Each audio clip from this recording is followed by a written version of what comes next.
A number of years ago, we went to have dinner at the home of some people I didn't know very well. When I went in, I saw like a painting of this dog on the wall, and thought, oh, this would be nice.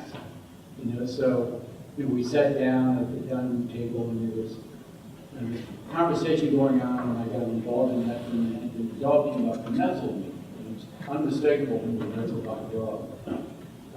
But I was finished, pontificating on something, and better she wasn't there. So a little later I said, where did your dog go? And they looked at me and they said, she passed away a few years ago. And they said, you haven't had any pets since. So, Dr. Wren, I'm going to write that up.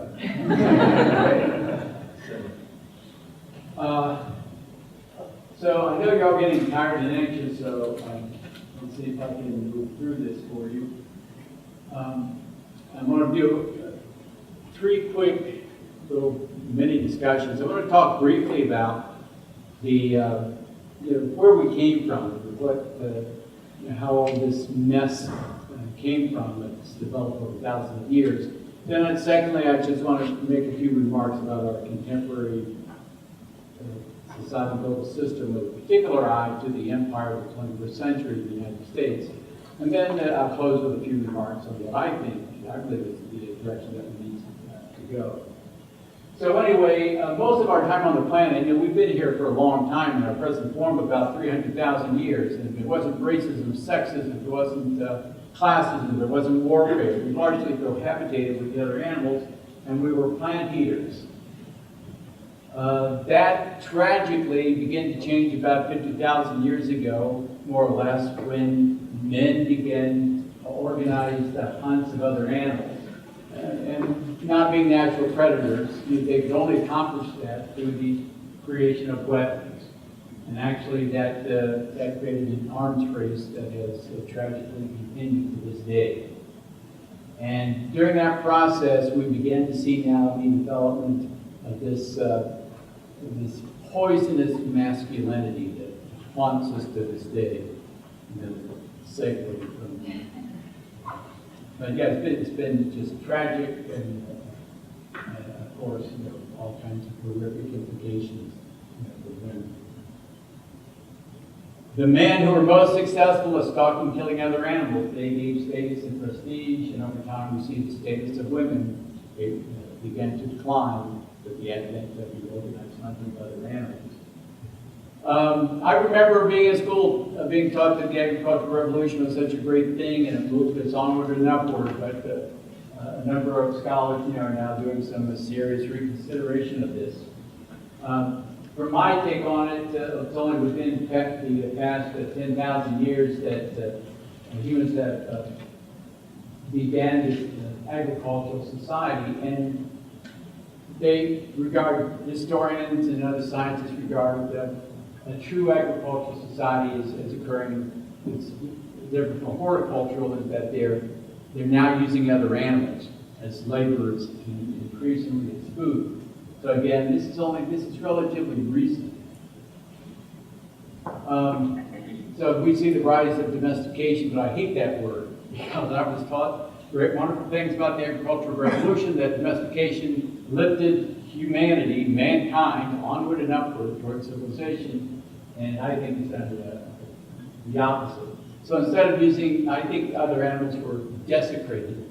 So I like to use the term domestication to refer to this horrific treatment of other animals that started 10,000 years ago and continues to this day to hundreds of billions, tens of billions, well, hundreds of billions if you count the other animals in the ocean. So anyway, a man's control of large number of other animals were considered wealth, and you had to maintain power to keep control of those other animals. And we began to see this militarism that men had begun to cultivate earlier. Now they were using that, sharpening their skills, so that they could ward off any challenges to the domesticated animals that they controlled, and they could themselves plunder maybe a weaker man's enslaved others. So this was terrific. We began to see the rise of large spread warfare. And in addition to that, by crowding these other animals together, we see the emergence of cowpox and it's devastating other animals, and then that becomes so zoonotic disease, and then becomes smallpox, and has taken the lives of millions of members of our species that have had horrific consequences when we get to the great colonization. So some societies led by powerful, militaristic, predatory, misogynist men, they just were on the move continually with enormous numbers of other animals. And these societies are referred to as nomadic pastoralists. And there were many before Genghis Khan and after Genghis Khan, but I think it kind of symbolizes, this very violent, warlike reality that emerged and basically became the reality that dominated Eurasia for thousands of years.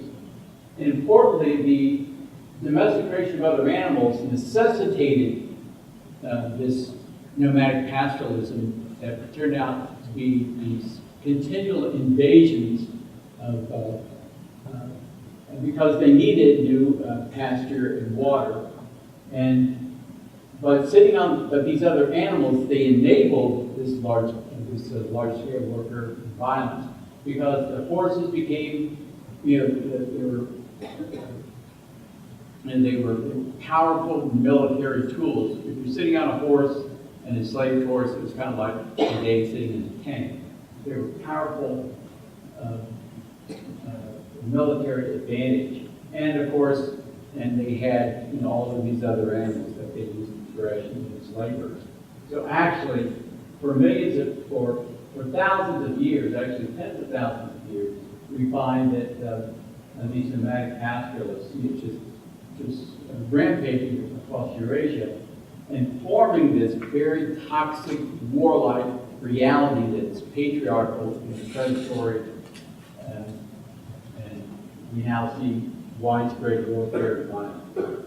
And of course, the status of women continue to decline. The other animals for property. Women came to be seen as property and will often be as spoilers of war. Now, importantly here, the fate of the other animals and the fate of many of these peoples that were invaded and killed and enslaved, their fates were deeply entangled. The more other animals that the nomadic pastoralists had, the more land that they would take, the more invasions that they would undertake, the more invasions they would undertake, the more people who would be killed. So again, the fate of the other animals and humans were deeply intertwined.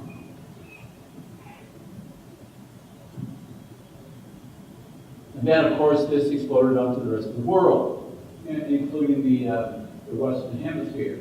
In the Western Hemisphere, there were not horses, cows, pigs, sheep here. We didn't have domestication. There was not the widespread warfare and violence that characterized Eurasia all that time. There was hunting in the Western Hemisphere, and there were patriarchal societies, but they didn't have huge warfare and violence and invasions. They were largely, the conflict was raids and skirmishes. Colonization was enabled because these people, the conquistadors, for example, exploded upon the Western Hemisphere with all of these thousands of years of warfare and violence and weapons. Plus, and even with that, they could not have overtaken all the indigenous peoples had it not been for zoonotic diseases such as smallpox. That was absolutely devastating. They invaded and they found all of this potential pasture land, both in the United States and other parts of the world, and they saw wealth because they could fill that with domesticated other animals, sheep and cows, and especially the skin of cows and the hair of sheep was one of the most significant forms of wealth to come out of many colonized areas of the planet, including the Western Hemisphere. They looked for gold, they looked for silver, but you didn't need to continually invade people and commit all this genocide to create enough land to do to raise tobacco or sugar, for example. But they took all of that land because of domestication and ranching. And of course, the horrific treatment of women by these misogynist men. Of course, they were following the practices that they had that were created thousands of years earlier. So again, the fates of these indigenous peoples and the other animals have been deeply entangled. Again, this happened, not just happened in the Americas, it happened in Ireland when the British invaded Ireland. They took so much of that land for ranching. I was taught that the potato famine happened, and there was something like that. Why were they just eating potatoes? Well, they were just eating potatoes because when the British invaded, took all that land for ranching, there was, they had such small plots that they used the small plots to grow potatoes. It's the only thing that they could grow enough of to try to get through the winter. So that's why that famine occurred when the potato crop was blighted. And it was because the British had colonized them for the crop of ranching. This happened in many parts of Africa. They just rolled into Australia and New Zealand, for example, and all of this destruction. And again, not just to the indigenous peoples, but also for all the free-living animals who were there. Because the ranchers, they hated any grazers and they hated any other animals that might eat a blade of grass. So there was horrific violence against all the inhabitants of the planet. And I often think that animal rights would have been a good idea at this point, wouldn't it? If there had been animal rights, there wouldn't have been all of this domestication and all of this explosion on all these parts of the world, disproportionately land being taken for ranching. And human rights would have been good at that time for other animals, wouldn't it? Because if they were hesitant about doing all of these things to other people and taking their land and water, then there would have been creating more and more and more larger numbers of other animals. Went into the range area was not there. So we see the emergence of capitalism coming out of this. And when it's not, but it's a patriarchal capitalism, you really go hand in hand. That all of this ill-gotten wealth that pours out of all of these invasions throughout the world, this is where capitalism is coming from. It's really the same, it's kind of the same pattern that we see with Genghis Khan, but with the development of capitalism, it happens with a bit more finesse. And again, it's predatory, it's largely misogynist, and really deadly. So this is an old school graphic, but again, speciesism, racism, sexism, classism, they're all deeply entangled and reinforcing each other, and this old predatory economic system. The form of economic development was basically invade, theft, robbery, war, and that morphs into this system of capitalism. So capitalism wasn't created like by Adam Smith or other Scottish philosophers that thought, how can we create the best system for everybody? I mean, Adam Smith, they created him out because he wrote and he provided ideological cover for this predatory system to a large degree. Some of it he criticized himself, so students aren't taught that part of it, but they're taught the part that tends to serve the interests of capitalism. So to transition now a little bit into where we are today, especially with a look at the United States when the invaders came here. Initially, they weren't taking all this land like they were in Mexico, Central America, South America for ranching. Initially, there's a lot of money to be made in the skin and hair of other animals, the beaver and deer, for example. So they began exploiting indigenous peoples to get the skin and hair, and then that was sent back to Europe, but only more affluent people in Europe could afford it, and even I think in some areas it's against the law for lower class people to wear this because you were trying to masquerade as elites and you were misrepresenting yourself. So anyway, we see speciesism and racism and classism all tied up here. And also the system of enslavement, all of these millions of people that were enslaved, the primary dietary staple was the salted flesh of other animals. Right? They were going to put all these people out to raise plant-based foods for everybody to eat. It had to be a waste of land and labor.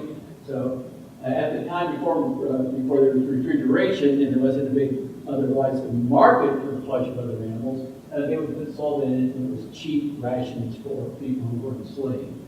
Again, angle oppression. The U.S., when the new U.S. government, one of their first military operations, they exploded upon the Ohio region, where I just drove up from last night. They sent in the military to, and they warred against the indigenous peoples, finally drove them off the land, and then they had this campaign killing all three of the animals, and then they began to flood the area with cows and sheep.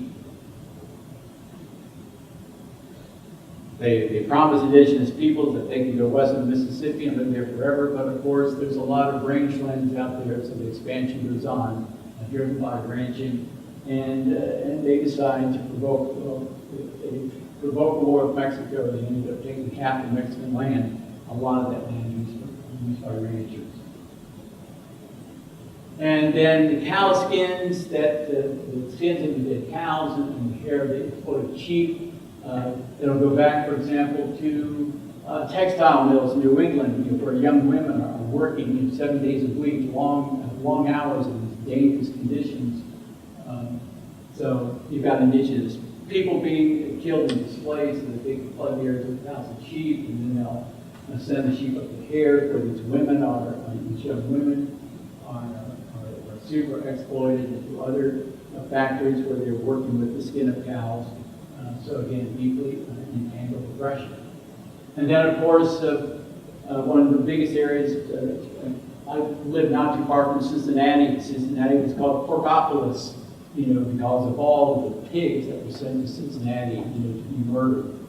But a lot of other animals went to Chicago. And of course, then as in now, they go toward quite a group of people that they super exploit, and it ends up being immigrants. So it's true then. Of course, it ends up being true now. Earlier speaker, spoke of Syrian refugees, I think, in the Canadian area. Thinking that they can fill there's a need for laborers in slaughterhouses, so maybe Syrian refugees can help take that up. And then within the United States, when people are pushing back against this system, people push back, and the other animals push back. There's resistance everywhere. But in the United States, they at least come up with this ideological cover for themselves, which is social Darwinism, and basically they suggested that all the influencing elites, that they were somehow biologically, intellectually superior to people of color and to immigrants, and so that people from Ireland, for example, in Southern Europe, people of color, they tend to be animalized to a large degree. Again, so the influence of speciesism and of racism, and this has had devastating consequences for people who actually had developmental disabilities to this day. To this day, if you want to make light of somebody, and people don't think about it. You see it on TV all the time. They call people stupid, call them morons, call them idiots. But we tend to have this very deeply rooted prejudice and discrimination against people who have developmental disabilities. That was exacerbated by social Darwinism. And the ongoing growth of the animal-industrial complex. In the early, I think by 1907, there were 87 million other animals going to slaughterhouses every year. And of course, in the United States today, I think it's upwards of 10 billion. And then these disastrous wars in the 20th century, powerful capitalist countries fighting each other, and then of course, still, with this patriarchal, toxic sense of masculinity, men are supposed to eat the flesh of other animals, and indeed, we can't have a good, or fighting men, they've got to have the flesh of this other animals if we're going to succeed. And in the United States, they've been rationing of the flesh of other animals so that they could get it to their fighting men. And then, of course, the scientists, science has always been, it seems to be science disproportionately tends to be used as a tool by the capitalists. And they find all kinds of ways to use science to their advantage. So anyway, we find that some leading scientists at the time developing nuclear weapons, but they wonder what are the effects of these nuclear weapons and radiation. So they test on animals. And they test on people of color. And they test on people with disabilities. And they even, in one case, they even went into a developmental center, then they call them institutions, state institutions for children with disabilities, and they had radiation dust on their oatmeal to ascertain what the effect this is going to be. Pregnant women going to the hospital in Louisville, Kentucky, women of color, what will be the effect of this radiation contamination on the woman? And they, so racism, sexism, classism, speciesism, and then it's all, you got primarily these powerful white men that feel entitled, to do this, and they justify it by this social Darwinistic devaluation of the animalized others.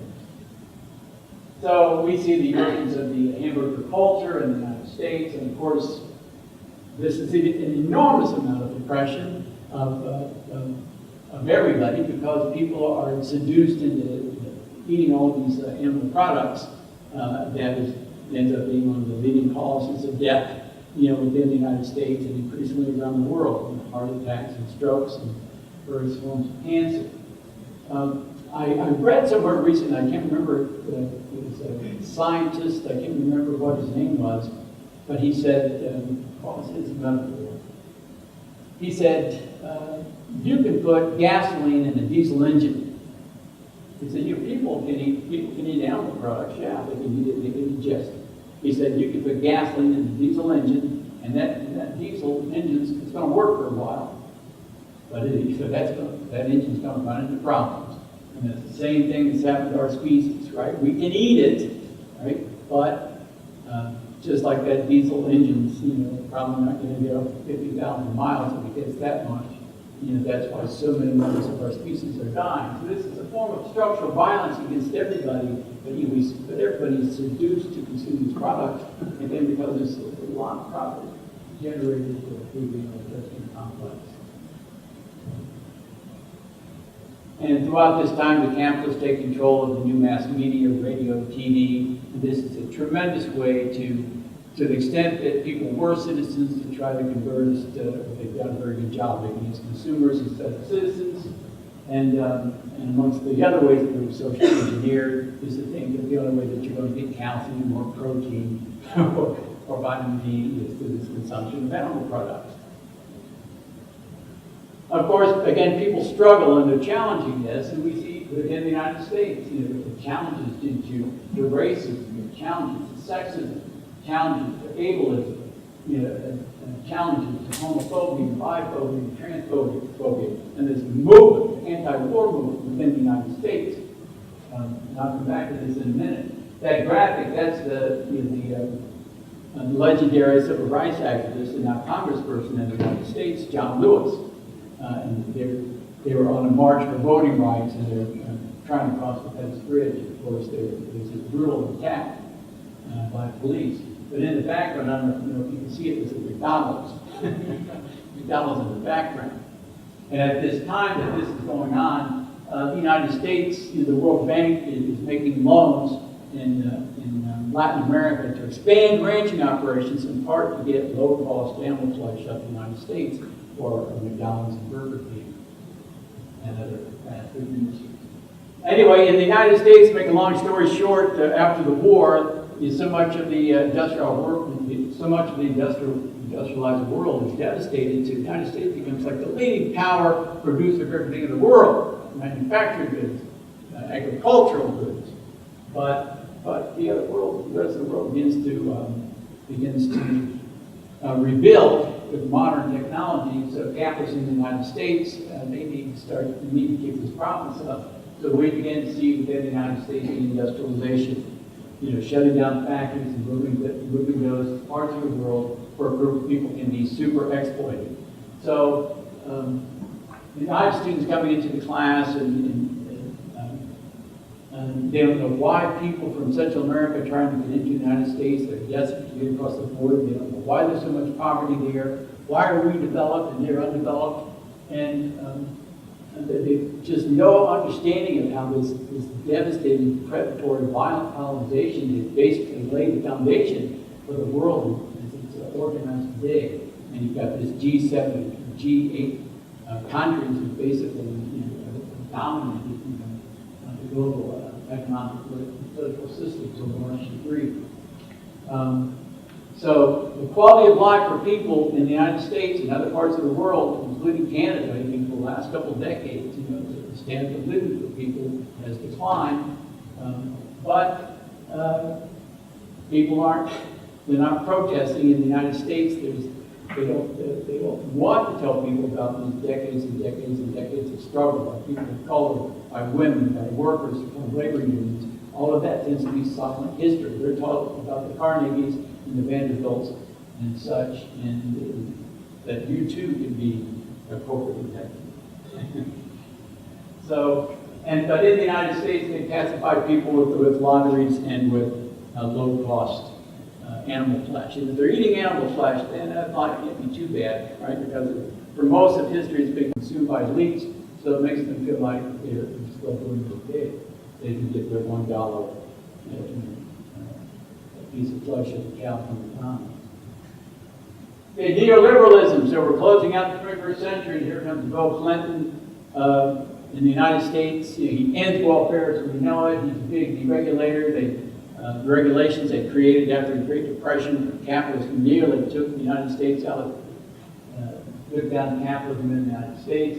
There's New Deal policies begins to retreat from those, including acts that were regulating banks, which deregulated banks, and of course that leads to a devastating predatory lending and bombing of the global economy in 2008. But they also come in with tax cuts. Again, these are powerful, largely white capitalist males, misogynists, many of them racist, and if they can't have their way, in the last analysis, to get their way, they just raise their voices and shout. And we saw that recently. The whole world saw that recently. And we've got the growing rates of incarceration in the United States. 1 out of every 4 people incarcerated in the world is in the United States, disproportionately people of color. People fighting for those voting rights and dying for those voting rights, and it's just been taking that back and taking that back. Everything from gerrymandering to voter ID laws in the United States to the Supreme Court. Within, I think, the last 12 or 18 months, they said certain parts of the 1965 Civil Voting Rights Act doesn't apply any longer. So, and then you've got so many people of color in the United States in prison. So, and in the United States, most of them can't vote now because they're felons. Plus, they're in prison, and a lot of these prisons are privatized under neoliberalism. So they got corporations running the prisons, and they're working in the prisons for maybe $1 a day, so they end up being a form of enslaved labor. So again, and it's very sophisticated. It's like Genghis Khan finesse. And then, amongst other things, the U.S. increasingly militarized, more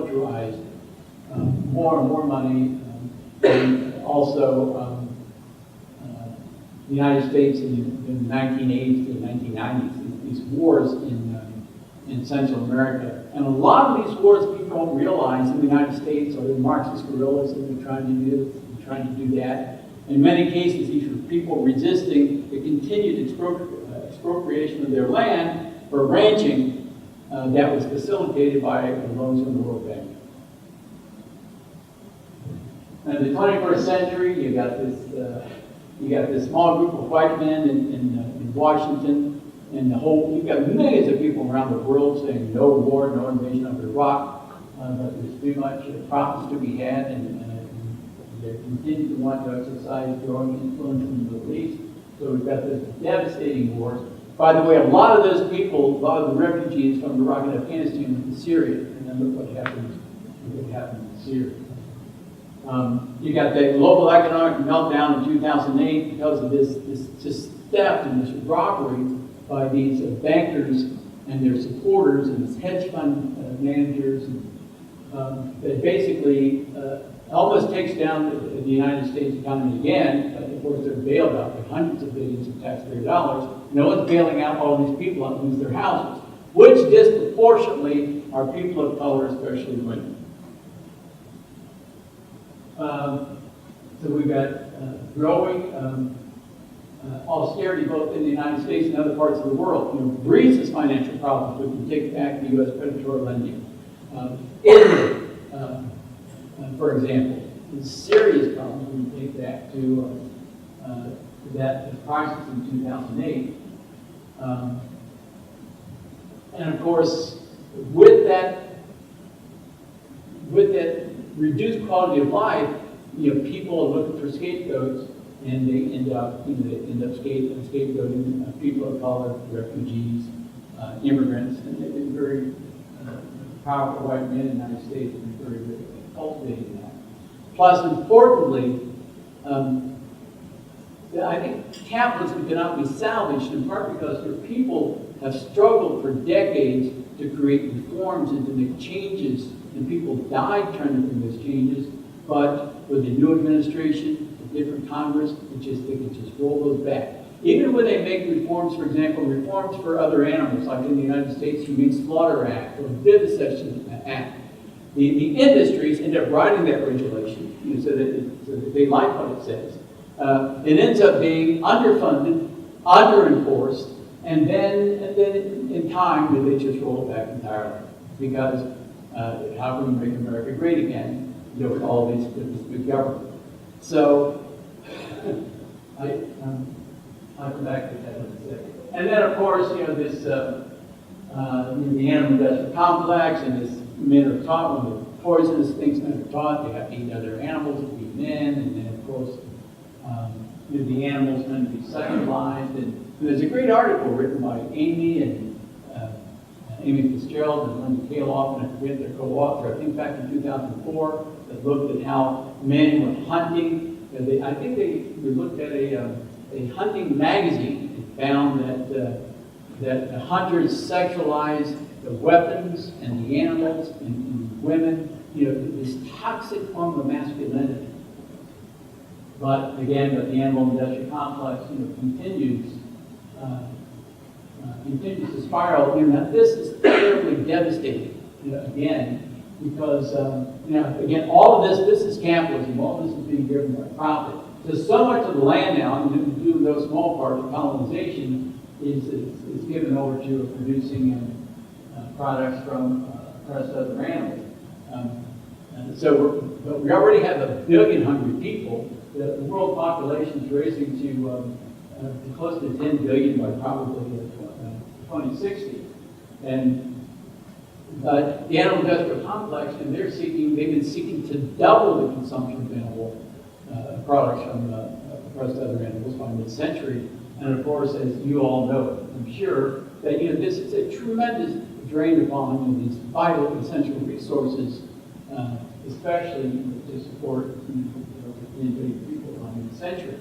And then on top of all this, climate change is coming in. Of course, one of the primary consequences of climate change is going to be food shortages. So this is disastrous. Again, animal rights would be good for people, and human rights would certainly be good for the animals. It was true a long time ago, and it continues to be true now. I don't like to call what's happening to other animals agriculture. I think growing Brussels sprouts and asparagus, I think that's agriculture. I think this is slaughterculture. This is what it is.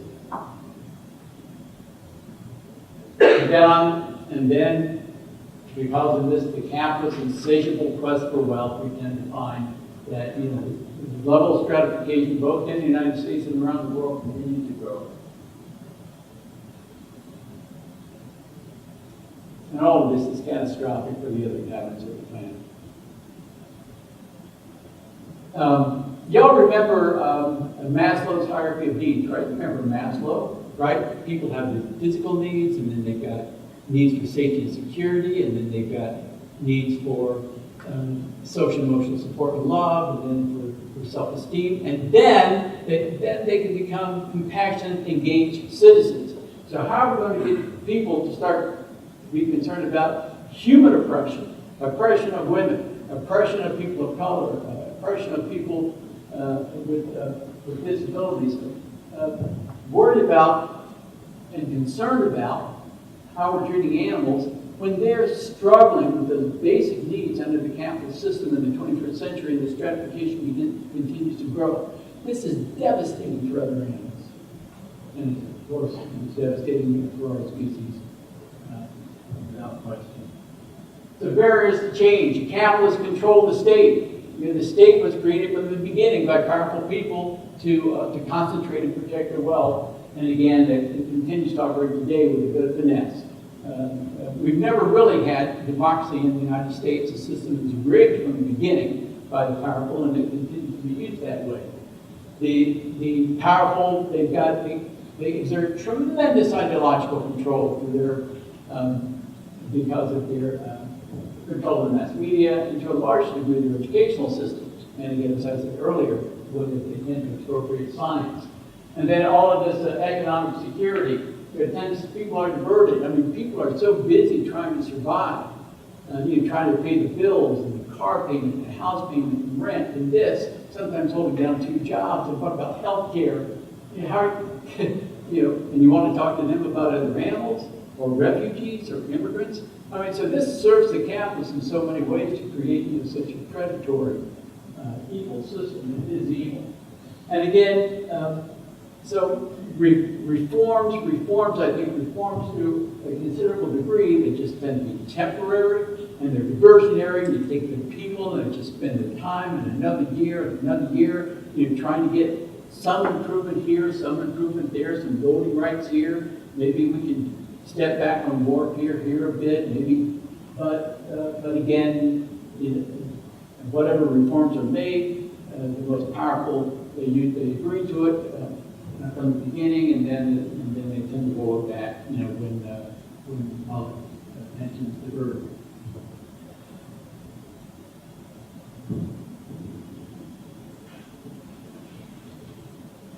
This is the way I see it. There's no way around this. This is capitalist patriarchy and these tools that they've developed, and they're basically, running the planet.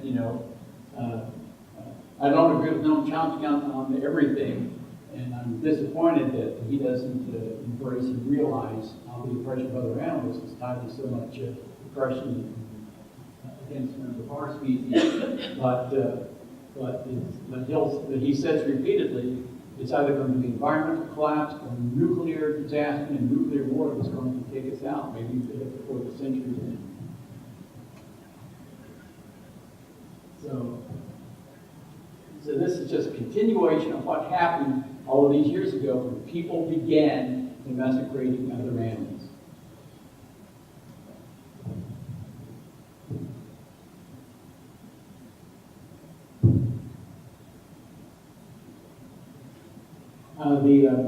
The great ecofeminist Marty Keel says we have to do something about this toxic culture. It's toxic. She's absolutely right. So one of the points I emphasize in my work that this is a structural problem. We're not just dealing with individual prejudice, right? We're dealing with a structural problem. And the 3 basic components of that is Elvis oppression is driven by material gain. It's enabled and protected by state power, and then it's rationalized and normalized through ideological control.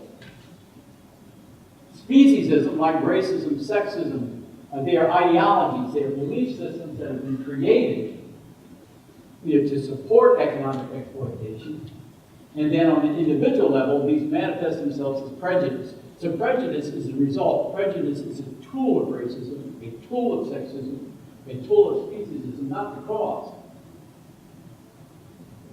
And then when people are taught to be prejudiced, then we find discrimination on an individual level and on an institutional level.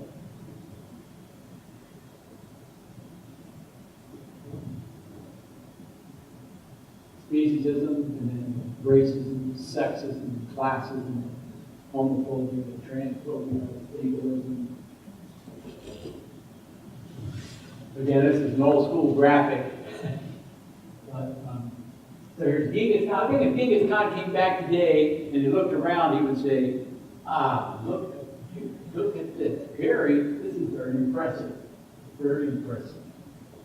You got the capitalism, all of this is driven by material gain, is controlled by state power, and is normalized and rationalized and legitimated through ideological control. And people come out and we are creating, this is a structural problem that creates these belief systems that are basically just socialized into each generation. Of course, we can add to that atheism,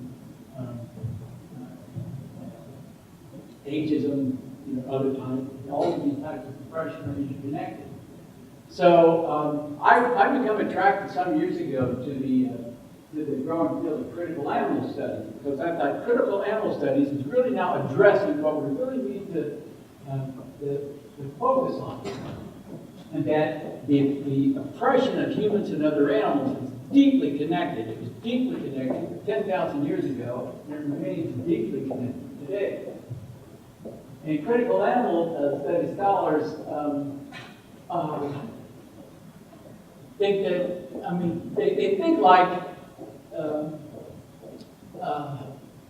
if you go to a women's studies department, they don't talk impassively and objectively about violence against women and repression. They're advocating for change. Same thing with black study programs. They're advocating for change. But for some reason, a lot of animal studies people, I remember as Amy and I were working together with some others to create the section on animals in society in the American Sociological Association. And I remember one of the early papers presented was different forms of horseback riding, for people coming from different social classes. And I said, no, no, this is not really what we're looking at. What we're trying to do is to address this horrific treatment of other animals, and especially how it is deeply entangled with members of our species.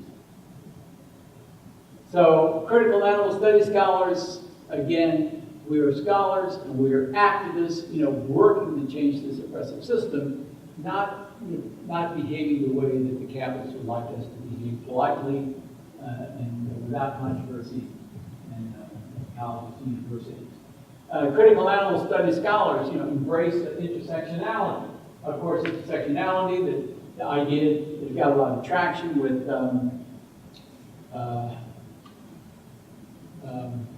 Kimberly Crenshaw in the 1980s. Remember, she talked about, looking at women of color and how racism and sexism amplified, and classism tend to amplify, the discrimination and harms that they experience. Intersectionality, another dimension, emphasizes the social structural component of that, how the social structure tends to be rigged against certain people in our society. And then the third dimension addresses how these harms are entangled. So at this moment, we got 1 billion hungry people in the world. A lot of these people pushed off the land so that land can be used for ranching. You've got some people enslaved in some parts of Brazil in those ranches. There's the slaughterhouses where you've got these exploited people there, disproportionately valued people and immigrants, and then the structural violence when people are eating this stuff, and then men feel that they are entitled to eat even more of it, and then that sense of entitlement spills over to the way that they think they can treat animals and they can treat women, and what they're entitled to simply because they're males, especially white males. So anyway, critical animal studies, if you don't know too much about the field, I encourage you to explore it. John Sorensen, who was speaking here Thursday or Friday. And it's done some great work in this regard.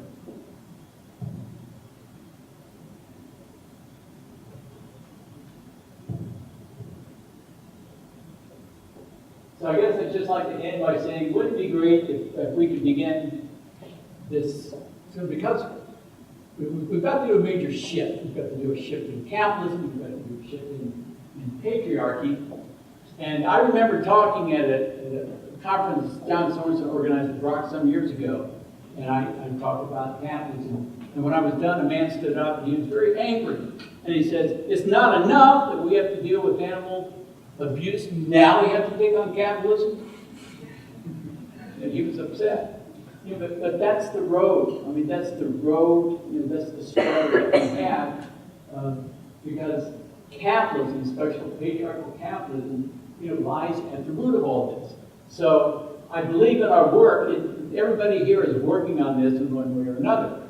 But at the same time, we need to start realizing, if you don't know already, probably most of you do, how the work of this terrible oppression of other animals is so deeply interconnected with the oppression of all other groups, ideologically, politically, and economically, and that patriarchy, is a powerful element here. I don't think, again, you can separate out capitalism and patriarchy. So we need to be pushing, for a different type of masculinity, or we're actually doing no type of masculinity at all. And we need to start finding gender in many different ways. We've got this, what does Bell Hooks say? We live in this imperialist, white supremacist, cisgender, heteropatriarchy. When I get smarter, I'll try to develop a presentation that addresses that to some extent. But anyway, I also believe that we have to begin moving, exploring, talking about moving toward a form of socialism, a democratic form of socialism, a society in which people are valued and other animals are valued, and we begin to push for justice for everybody and equality. But that's not going to be achieved under capitalism. So, thank you for your patience. Sorry to go on so long.